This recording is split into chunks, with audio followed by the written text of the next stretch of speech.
Hi beautiful people, welcome back to my YouTube channel Sign Non-Stop. It's me guys, Sri Sanvi and you are watching Sign Non-Stop. तो guys again I'm back with another amazing video. आज की जो हमारी video Indian education system बहुत अच्छा system है, ठीक है। वहां पर बच्चों को इतने अच्छे से एजुकेट किया जाता है कि वहां के जो बच्चे हैं जब वो उनकी स्टडीज कंप्लीट हो जाती है तो कोई नासा में जाके लग जाता है। बहुत अच्छे अच्छे जो है वो उनको डेजिग्नेशन मिलती है। किसी भी कंपनी के अंदर चले जाए, कहीं पर भी चले जाए, सीईओ, ठीक है, और बहुत ज्यादा कंपनीज के जो है वो मालिक भी बन जाते हैं। वहीं पर हमारे पाकिस्तानी लोग जो है उनकी एजुकेशन सिस्टम थोड़ी सी जो है थोड़ी नहीं काफी ज्यादा यहाँ पे फ्लॉज चल रहे हैं एजुकेशन सिस्टम के अंदर, तो वो जो है हमें ठीक करने की जरूरत है। आज इसी से रिलेटेड एक वीडियो लेकर आ चुकी हूँ। वीडियो को कर लेते हैं स्टार्ट, लेकिन उससे पहले गाइस अगर आप लोग मेरे चैनल पर अगर अब तक आप लोग मेरे चैनल को सब्सक्राइब नहीं कर रखा, पहले फटाफट से जल्दी जल्दी मेरे चैनल को सब्सक्राइब कीजिएगा, वीडियो को लाइक शेयर भी जरूर दीजिएगा। और पाकिस्तानी एजुकेशन सिस्टम बेहतर करने की बहुत ज्यादा जरूरत है पाकिस्तान को, तभी पढ़ेंगे तो बढ़ेंगे, ठीक है। अभी पाकिस्तान में बहुत ज्यादा ऐसे बच्चे हैं जो एजुकेशन नहीं हासिल कर रहे और वो क्या करते हैं, वो भीख मांगते हैं या वो जो है वो कूड़ा वगैरह इकट्ठा करते हैं और वो सड़कों पे सोते हैं, सड़कों पे रहते हैं। अभी वो बच्चे बड़े होंगे तो क्या उनका क्या फ्यूचर होगा।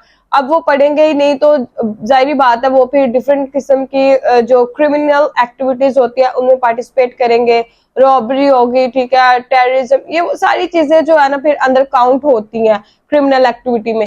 अभी वहां पर अगर हम लोग हमारी नेबर कंट्री जो है वो इंडिया, वो भाई दिन रात तरक्की कर रही है जस्ट बिकॉज ऑफ के उनके पास जो है एक बहुत अच्छा सिस्टम है एजुकेशन का और उनकी जो बैकबोन है ना वो एजुकेशन है। मैं मेजर गौरव आर्या की वीडियो देख रही तो उन्होंने कहा भाई इंडिया कुछ भी नहीं है, सिर्फ एजुकेशन के सिस्टम पे सिर्फ एजुकेशन सिस्टम अच्छा है तो इंडिया अच्छा है। तो हमें भी क्या करने की, वो खुद पाकिस्तानियों को टिप देते हैं मेजर गौरव आर्या कि भाई एजुकेशन सिस्टम अच्छा करो तो आपकी कंट्री तरक्की कर जाएगी। अब किसी कंट्री को तुमने डुबाना है ना तो उसका एजुकेशन सिस्टम खराब कर दो, ना अच्छे इंजीनियर बनेंगे ना अच्छे डॉक्टर बनेंगे, कुछ भी नहीं अच्छा बनेगा, फिर लोग बाहर मुल्क के भागते हैं। तो let's start the video guys. बहुत ज्यादा मेरा लंबा लेक्चर हो गया तो वो बाकी बातें जो लास्ट में करते हैं साथ साथ करते हैं, तो चलेगा इस वीडियो को स्टार्ट करते हैं। वो बच्चा बोला एक सांस के अंदर वो इतने की इंग्लिश बोल गया कि उसकी समझ में ही नहीं आई। ठीक है, मतलब वो इतने पढ़े लिखे हैं, वो उन वहाँ के बच्चे, अच्छा वहाँ के बच्चे ईस्टर्न इंडिया के बच्चे, खाली बच्चे, बड़े को तो छोड़ो, हाँ वहाँ बच्चे इंग्लिश से सवा बात नहीं करते। ओके। और हमारे पता क्या करते, तेरी हाँ। माँ दी, तेरी भैन दी, तेरे हाँ। प्यो दी, तेरी, मेरा मकसद हाँ लिटरली जहाँ पे बड़े से लाके छोटे तक बदतमीज लोग हैं। मतलब तालीम इंडिया में आईआईटीज आईआईएम्स बाद में बने और जिस तरह के पहले 8 इंस्टीट्यूशंस ऐसे बनाए गए इंजीनियरिंग आईटी और टेक से रेलेवेंट, तो उन्होंने कैसे वहां पे ब्रेन्स जो हैं वो बनाए, वहां पे ब्रेन्स। आपके रिश्तेदार जो हैं वहां पर इंडिया में, तो वो आपको क्या हालात बताते हैं कि क्या हालात उनके यहाँ पर जिस तरह के हमारे एक सिस्टम इकोनॉमी के चल रहे हैं, महंगाई जिस तरह से अभी कोई महंगाई नहीं है वहाँ पे, कोई महंगाई कोई नहीं, महंगाई नहीं है वहाँ पे। मतलब हालात सही। अब मेरी बात सुनो, यहाँ पे सब दोस्तों सभी लोगों को मालूम है कि आज के समय में एजुकेशन की किस प्रकार से पूरी दुनिया में डिमांड होती जा रही है, किस प्रकार से दुनिया भर के देश जो कि डेवलपमेंट की तरफ जा रहे हैं, किस प्रकार से एजुकेशन पर अपना ध्यान देकर किस प्रकार से तरक्की की राह पर चल रहे हैं। वीडियो में दोस्तों देखेंगे पाकिस्तानियों की राय कि पाकिस्तानी चाचा जब भारत में आए और खराटेदार एक बच्चे की इंडियन इंग्लिश सुनकर हैरान रह गए, क्योंकि आज सभी लोगों को मालूम है कि पाकिस्तान में एजुकेशन उतना उनको पर्याप्त नहीं दी जाती जितना उन्हें मदरसों में पढ़ाया जाता है मजहबों के बारे में। देखते हैं दोस्तों उन चाचा की राय। बड़े बच्चा नहीं खड़ा जी इससे भी छोटा बच्चा था जी वो आया, हम एक फौतगी पे इकट्ठे हुए।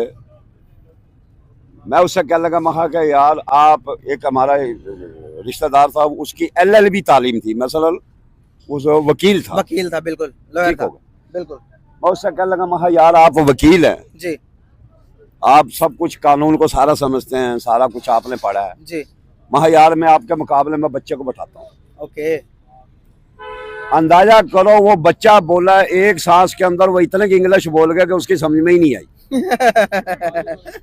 ठीक है, मतलब वो इतने पढ़े लिखे हैं, वो उन वहाँ के बच्चे, अच्छा वहाँ के बच्चे ईस्टर्न इंडिया के बच्चे, खाली बच्चे, बड़े को तो छोड़ो, हाँ वहाँ बच्चे इंग्लिश से सवा बात नहीं करते। ओके। और हमारे पता क्या करते, तेरी माँ दी, तेरी भैन दी, तेरे प्यो दी, तेरी, मेरा मकसद बिल्कुल बिल्कुल जहाँ पे बड़े से लाके छोटे तक बदतमीज लोग हैं।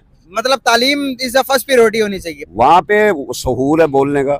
हाँ अंजलि सूद, विमियो, गूगल, कौन कौन सा वो प्लेटफॉर्म है, माइक्रोसॉफ्ट, यूट्यूब और वर्ल्ड बैंक, जितनी टेक कंपनीज आप उठा लीजिए, उसके ऊपर रूल करती हुई जो यूथ हमें नजर आती है वो है इंडियन यूथ। इंडिया। फैसल, क्या आप समझते हैं कि ये जो फर्म फुट होल्ड है इंडियन यूथ का पूरी दुनिया में इंटरनेशनली, उस पे क्या ये एक एविडेंस है कि उनकी एफिशिएंसी की, उनकी अडाप्टेबिलिटी की, उनकी काबिलियत की, और ये एक एविडेंस है पाकिस्तान की यूथ में ये तमाम खूबियां ना होने की? प्लीज आप इसके ऊपर क्या कहना चाहेंगे? Over to you. चाइना वहाँ इतनी बुरी हरकतें कर रहा है, वो वहाँ पर मुसलमानों के साथ बुरा बिहेव कर रहा है। देखिए बाइकआउट आपने कहा ना चीज़ों को करना है, लेकिन पाकिस्तान में प्रॉपर तरीके से नहीं हुई जो बाइकआउट किया ना चीज़ों को। कहने का मतलब ये था कि इजराइल के लिए उभर उभर के अवाम के जज्बात आते हैं, तो चाइना को बाइकआउट क्यों नहीं करते फिर? चाइना को यही तो बात है, चाइना की हरकतें ही ऐसी हैं कि उसको अवाम तो चाहती है कि उसको बाइकआउट करना चाहें, लेकिन अब आप देख लें सबसे बड़ी एग्जांपल आपके सामने है कि उसने क्या हरकत की है। ये बर्दाश्त होता है किसी से कि अवाम को सड़क पे जाकर नचवाएं, हाथ धोती वजह तो शर्म वाली बात है, चाइना ने ऐसा किया। मुझे वाकई हमारा दोस्त है फिर? क्यों दोस्त है, मैं तो कहती दुश्मन में नहीं है हमारा, फिर तो दोस्त ऐसा करते हैं कोई कि सड़कों पे जाके नचवाएं, चले थोड़ी सी तो इज्जत रख लेता है। नहीं तो आपकी नज़र में क्या एक्शन लेना चाहिए फिर उनके खिलाफ? आप क्या चाहती हैं? देखिए मैं तो कहती हूँ चाइना वालों से तो मैं तो कहती हूँ बोलना भी छोड़ देना चाहिए, जैसे उन्होंने कैसे अमीर होते जा रहे हैं, इंडिया कैसे तरक्की करते जा रहे हैं, क्या इनकी बात से आप एग्री करते हैं, मानते हैं इनको? बात पता क्या है, मेरा ताल्लुक इंडिया से भी है। कैसे? मेरा ताल्लुक इंडिया से भी है। कैसे? ऐसे है कि मेरा कुछ खानदान वहाँ पे रहता है। कौन सी जगह पे? कुछ रहता है बम्बई के अंदर, अच्छा, कुछ रहता है नई दिल्ली के अंदर। ओके, ठीक हो गया। जबरदस्त। अच्छा, वो इस क्या बताते वास्ते हैं? वो ऐसे कि जब 47 में हम लोग आए थे ना, जी, तो कुछ हमारा कबीला वहाँ पे रह गया था। इंडिया में रह गए। मेरे मकसद मेरे सगे मामू कुछ रह गए थे वहाँ। वो इधर क्यों नहीं आए? बस उसके 2-3 भाई इधर आ गए थे, हाँ जी, 4 भाई वहाँ रह गए थे। वो बिल्कुल कहने लगा सही। जी हम पाकिस्तान नहीं जाते, हम अपने इंडिया में रहेंगे।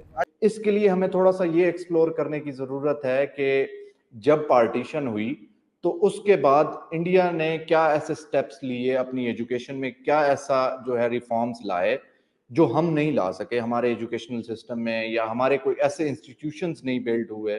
पहले तो हमारे इंस्टीट्यूशंस ओवरऑल भी हमें देखने की ज़रूरत है। ये चीज़ ऐसे डिस्कनेक्ट नहीं की जा सकती कि हमारे इकोनॉमिक इंस्टीट्यूशंस या हमारे गवर्नेंस के इंस्टीट्यूशंस अगर ठीक नहीं है तो हमारे एजुकेशनल इंस्टीट्यूशंस कोई out of the box solutions लेके आएंगे हमारे लिए, और हम कोई ऐसे इदारे बना लेंगे जिससे हम ऐसे लोग प्रोड्यूस कर सकेंगे।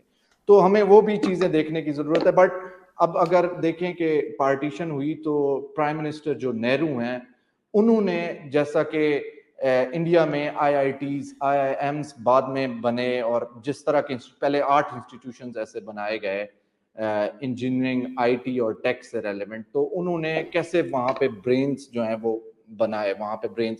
अब JNU अगर देखें, सोशल साइंसेस में देखें तो वो एक JNU का एक अपना ही स्टैंडिंग है दुनिया में। अपने मुल्क को, वो बेशक गैर मुस्लिम है, हाँ, वो अपने मुल्क को तरजीह देते हैं, दिल और जान से मोहब्बत करते हैं, मोहब्बत करते हाँ हैं। जी। भावे मुसलमान है या गैर मुस्लिम गैर है। मुस्लिम है, मुसलमान भी नहीं चाहते कि वो कहते हैं कि हमारे मुल्क का कोई उंगली उठाए। कोई भी नहीं उंगली उठाए। ठीक है ना? बिल्कुल सही बात की आपने। आज वो जितने भी टेक्नोलॉजी चला रहे हैं, हाँ जी, मसलन कंप्यूटर जितने भी आ गए, आप मोबाइल लगा ले, बड़ी बड़ी संतें इंडिया के अंदर लगी हुई हैं। बिल्कुल IT लगी हुई है। IT में ऐसे ही हमारी पूरी GDP से ज्यादा उनकी IT एक्सपोर्ट है।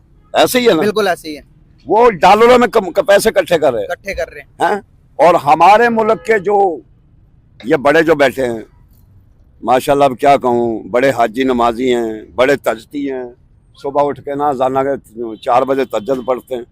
चाइना ने, अच्छा आप चाइना को गलत नहीं कह रहे हैं, रिस्पेक्ट एवरी रिलीजन, लेकिन चाइना रिस्पेक्ट कर ही नहीं रहा।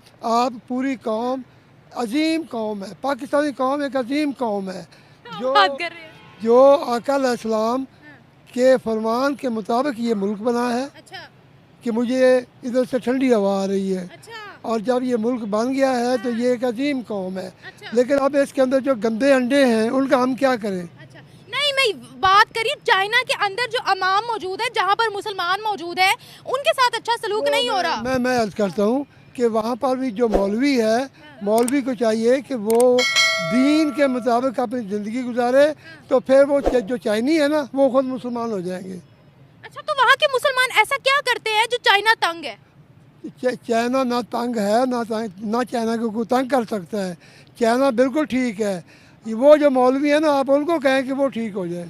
आपके रिश्तेदार जो हैं वहां पर इंडिया में, तो वो आपको क्या हालात बताते हैं कि क्या हालात उनके यहाँ पर जिस तरह के हमारे एक सिस्टम इकोनॉमी के चल रहे हैं, महंगाई जिस तरह से अभी कोई महंगाई नहीं है वहाँ पे, कोई महंगाई कोई नहीं, महंगाई नहीं है वहाँ पे। मतलब हालात सही। अब मेरी बात सुने, यहाँ पे सबसे महंगा मटन है। मटन बिल्कुल जो यहाँ पे 2250 रुपए का किलो चल रहा है। 2200 किलो चल रहा ऐसा ही है। है, बिल्कुल गलत बात तो नहीं कर रहा हूँ। नहीं कर रहे, सही कह रहे हैं। वहाँ पे बकरे का रेट इस टाइम चल रहा है 600 रुपया। हाँ, अच्छा यार इतने की तो मुर्गी है हमारे इधर। वहाँ पे 600 रुपया बकरा चल रहा है। अब ये कह रहे हैं कि जो साला 20 रुपए की रोटी जी 16 रुपए की रोटी है। 16 रुपए की रोटी, इन्होंने कहा ना 16 16 रुपए की रोटी। तो अब भी 20 रुपए की चल रही है। ऐसा दोस्तों आप सभी लोगों को मालूम है कि भारत भी अब एजुकेशन सिस्टम पर किस प्रकार से फोकस करता हुआ नजर आ रहा है। किस प्रकार से यहाँ पर आईटी हुई, टेक्नोलॉजी हुई, अन्य प्रकार के जितने भी सेक्टर जो एजुकेशन में काम आते हैं उस पर किस प्रकार से गवर्नमेंट ध्यान देती हुई नजर आ रही है। क्योंकि दोस्तों आप सभी लोगों को मालूम हुआ कि दुनिया में जितने भी अमीर या जितने भी तरक्की वाले देश हैं, आप सभी को पता होगा कि वहाँ पर सबसे ज्यादा पढ़े लिखे ही होते हैं। सब कर देखते हुए दोस्तों सभी लोगों को मालूम है कि भारत भी इसके पीछे पड़ चुका है। अब आप सभी को मालूम होगा किस प्रकार से भारत में जो कि पढ़े लिखे ज्यादातर लोग अब दिखाई दे रहे हैं। लेकिन वही दोस्तों आप सभी को बताओ कि पाकिस्तानियों की बात करें तो सभी लोगों को मालूम है कि पाकिस्तान के ही लोग बोलते हैं कि यहाँ पर पढ़ाई नहीं होती, क्योंकि उन्हें बिल्कुल यार, एजुकेशन अच्छी अगर नहीं करेंगे ना हम पाकिस्तान वाले, अपना एजुकेशन सिस्टम नहीं अच्छा करेंगे तो ऐसे ही सारी चीजें चलती रहेंगी, डाउन से डाउन होती जाएंगी चीजें, कभी भी सही नहीं कर पाएंगे हम लोग। क्यों? क्योंकि हमारा एजुकेशन सिस्टम बहुत खराब है। अब मैं फिर मेजर गौरव आर्या को यहाँ पर मुझे माइंड में फिर वही आ रहा है कि उन्होंने एक चीज पाकिस्तानियों को सजेस्ट की थी कि यार अपना एजुकेशन सिस्टम अच्छा कर लो, तुम लोग खुद ही तरक्की करना शुरू कर दोगे। तुम लोग पढ़े हो ना कि वो जो है वो मुल्क तरक्की कर रहा है, ये मुल्क तरक्की कर रहा है, उनका एजुकेशन सिस्टम तो देखो। हमारा एजुकेशन सिस्टम इतना ज्यादा, मतलब इंडिया के अंदर ना एजुकेशन आम कर दी है उन्होंने, ठीक है। कोई भी जो है ना, मतलब गरीब का बच्चा भी इजीली जो है ना वो एजुकेशन हासिल कर सकता है।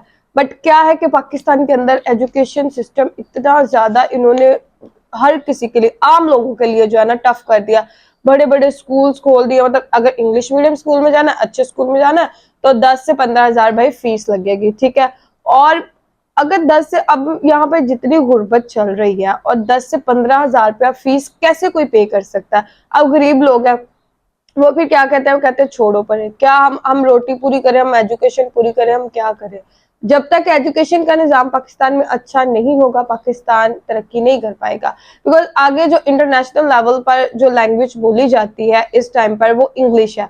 अगर आप इंग्लिश बेहतर नहीं करेंगे, अपना एजुकेशन लेवल बेहतर नहीं करेंगे तो आप इंटरनेशनल लेवल पर गूगल हो गया और उसके बाद कितने आईटी हब है, ठीक है, वहां पर आप लोग जॉब नहीं कर सकते।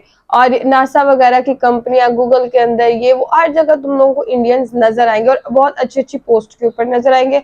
पाकिस्तानी को इक्का दुक्का नजर आएगा। क्यों? क्योंकि एजुकेशन लेवल बहुत डाउन है, जिसकी वजह से बच्चे जो है वो ज्यादा तरक्की नहीं कर पाते, उनकी स्पीकिंग लेवल इतने अच्छे नहीं होते। तो गाइज आप लोगों को आज की वीडियो कैसी लगी? Do comment, like, subscribe, share जरूर कीजिएगा। चलिए गाइस मिलते हैं नेक्स्ट वीडियो के अंदर। Bye bye.